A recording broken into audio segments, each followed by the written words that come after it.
Hello दोस्तों, स्वागत है आप सभी का हमारे यूट्यूब चैनल इंडियन क्लासेज में। दोस्तों, अगर आप भी क्लास 12th में हैं और यूपी बोर्ड 2025 की तैयारी कर रहे हैं और अगर आपका भी सपना है कि 100 में 95 प्लस लाने का, तो मेरे भाई आपके सपनों में चार चांद लगाने के लिए एक महत्वपूर्ण प्रश्न लेकर आए हैं हरिशंकर परसाई का साहित्यिक परिचय। दोस्तों, आप सभी को पता ही होगा कि कक्षा 12वीं के हिंदी के पेपर में 10 नंबर में साहित्यिक परिचय पूछा जाता है, जो कि 2 साहित्यिक परिचय लिखना होता है, एक गद्यांश से और एक पद्यांश से, ठीक ना। तो उस गद्यांश में मेरे भाई एक महत्वपूर्ण साहित्यिक परिचय हरिशंकर परसाई का, इसलिए इनका साहित्यिक परिचय आप सब जरूर तैयार कीजिएगा और आप सभी को मेरे भाई एकदम आसान भाषा में एकदम आसान तरीके से बताने का प्रयास करेंगे, जिससे आप सबको आसानी से तैयार हो जाए, ठीक ना। देखिएगा, आपसे भले ही साहित्यिक परिचय पूछा जाता है, लेकिन सबसे पहले जीवन परिचय लिखा जाता है। लिखने का सही तरीका होता है, ठीक ना। जैसे मेरे भाई जीवन परिचय का मतलब क्या होता है,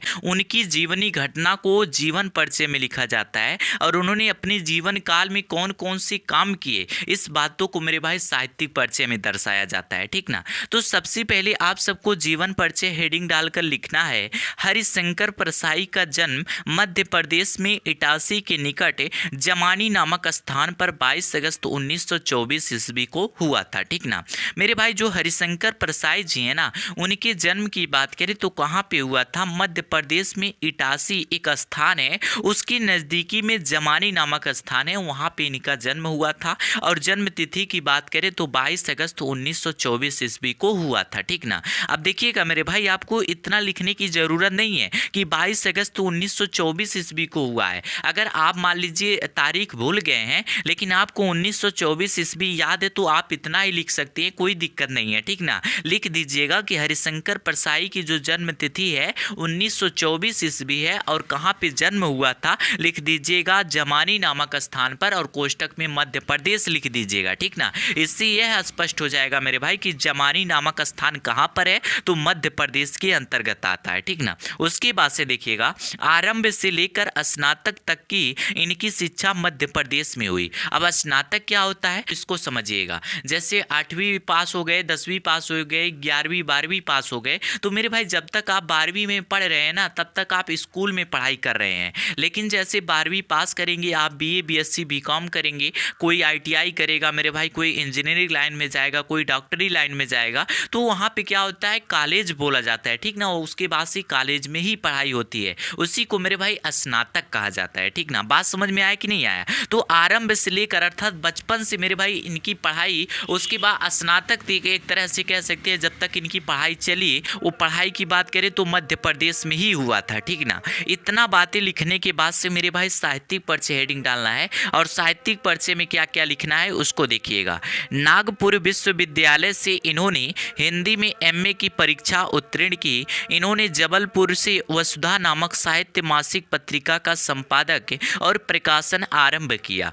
अब नागपुर विश्वविद्यालय में मेरे भाई, नागपुर में एक विश्वविद्यालय है, वहां से इन्होंने हिंदी में एमए की परीक्षा उत्तीर्ण की। एमए क्या होता है, तो जैसे आप सब 12वीं पास करने के बाद से बीए बीएससी बीकॉम करेंगे, उसके बाद से एमए बीएड करने का अवसर मिलेगा, तो इन्होंने एमए की परीक्षा उत्तीर्ण की। इन्होंने जबलपुर से वसुधा नामक साहित्यिक मासिक पत्रिका का संपादक और प्रकाशन आरंभ किया। अगर मैं आप सबसे कहूँ आरंभ और प्रारंभ का मतलब क्या होता है, तो क्या आप सब बता सकते हैं। तो देखिएगा मेरे भाई, आरंभ का मतलब होता है शुरुआत करना।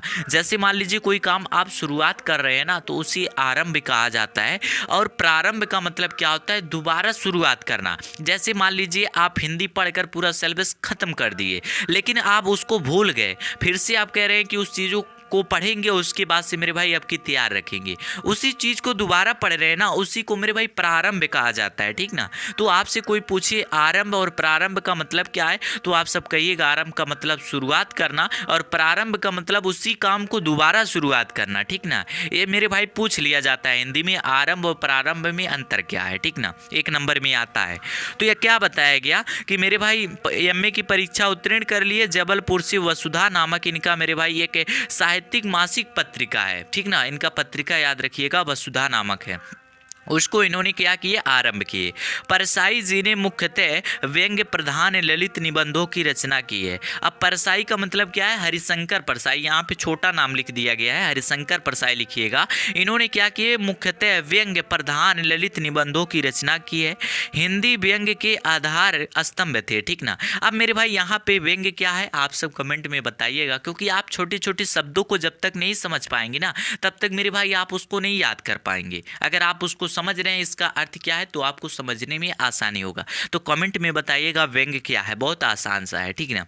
उसके बाद से देखिएगा, इन्होंने हिंदी व्यंग्य की नई दिशा प्रदान की है। इन्होंने हिंदी व्यंग्य की एक नई दिशा प्रदान की और अपनी रचनाओं में व्यक्ति और समाज की विसंगतियों पर से पर्दा हटाया है। मेरे भाई व्यक्ति और समाज से जो मेरे भाई बुराइयां हैं उन सब के बीच में ना, उसको हटाने का इन्होंने काम किया है। तो ये हरिशंकर परसाई का रहा मेरे भाई साहित्यिक परिचय। अब इसका मतलब ये नहीं कि साहित्यिक परिचय हेडिंग डालकर आप पूरा छाप दीजिए, नहीं मेरे भाई, सबसे पहले आप सबको जीवन परिचय लिखना है। जीवन परिचय में अर्थात उनका जन्म कब हुआ, किस स्थान पे हुआ, माता पिता का क्या नाम था, इन सब बातों को जीवन परिचय में लिख दिया जाता है। साहित्यिक परिचय में आप सबको बताएं ही क्या क्या लिखना है। उसके बाद से अंतिम लाइन यहाँ पे देखिएगा, 10 अगस्त 1995 ईस्वी को जबलपुर में इनका देहावसान हो गया, ठीक ना, अर्थात इनकी मृत्यु हो गई, अब इस दुनिया में नहीं रहे। कब, 10 अगस्त 1995 ईस्वी को। आप अगर पूरा डेट याद कर सकते हैं तो कर लीजिएगा, वरना आप 1995 ईस्वी याद रखिएगा, वो सबसे बेहतर रहेगा, ठीक ना।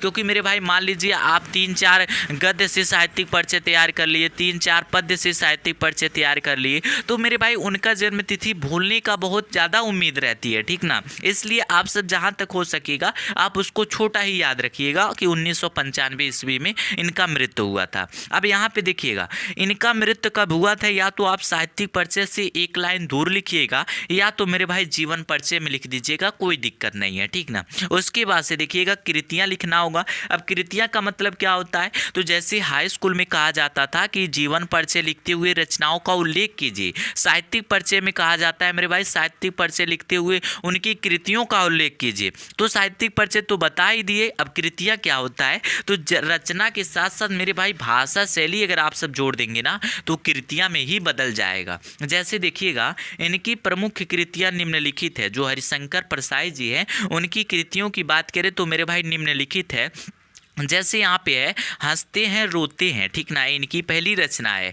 रानी नागफनी की कहानी हो गया, तट की खोज हो गया, भोला राम का जीव हो गया, ये मेरे भाई इनकी महत्वपूर्ण रचनाएं हैं। आप सब इनकी रचनाओं को तैयार कर लीजिएगा, ठीक ना। क्या क्या बताएं, हंसते हैं रोते हैं, उसके बाद से रानी नागफनी की कहानी हो गया, तट की खोज हो गया, भोला राम का जीव हो गया, मेरे भाई इन सबको तैयार रखिएगा। उसके बाद से भाषा शैली का मतलब क्या होता है, तो आप जिस भी लेखक लेखिका कवि काव्य का साहित्यिक परिचय तैयार कर रहे हैं, उन्होंने अपनी निबंध को, अपनी साहित्य को किस भाषा में लिखने का प्रयास किए हैं और वो भाषा लोगों को कैसा लगता है, इस बातों को मेरे भाई भाषा शैली में लिख दिया जाता है, ठीक ना। जैसे देखिएगा, परसाई जी ने अपनी व्यंग्य रचनाओं में संस्कृत तथा उसके साथ साथ उर्दू तथा अंग्रेजी शब्दों का प्रयोग किए हैं। इसमें देखिए कितनी भाषाओं का प्रयोग इन्होंने किए हैं। पहले तो मेरे भाई संस्कृत भाषा में भी इन्होंने लिखे हैं, उसके बाद से उर्दू भाषा हो गया और साथ साथ में अंग्रेजी भाषा, अर्थात 3 भाषाओं में इन्होंने अपनी रचनाओं का उल्लेख किए हैं, अपने साहित्य का उल्लेख किए हैं, ठीक ना। तो मेरे भाई इस तरीके से अगर आप साहित्यिक परिचय उसके साथ साथ कृतियां लिख देते हैं ना, तो आपको मेरे भाई पूरे 5 में 5 नंबर मिलेंगे, मात्र एक साहित्यिक परिचय लिखने पर एक भी नंबर कटने वाला नहीं है, ठीक ना। तो इस तरीके से आप सब तैयार कर सकती हैं। और इस तरीके से मेरे भाई और भी लेखक लेखिका कवि काव्यत्री का साहित्यिक परिचय पाना चाहते हैं तो इस चैनल को सब्सक्राइब कर दीजिएगा और इस चैनल से जुड़े रहिएगा। मिलते हैं अगले शानदार वीडियो में, तब तक के लिए जय हिंद, जय भारत।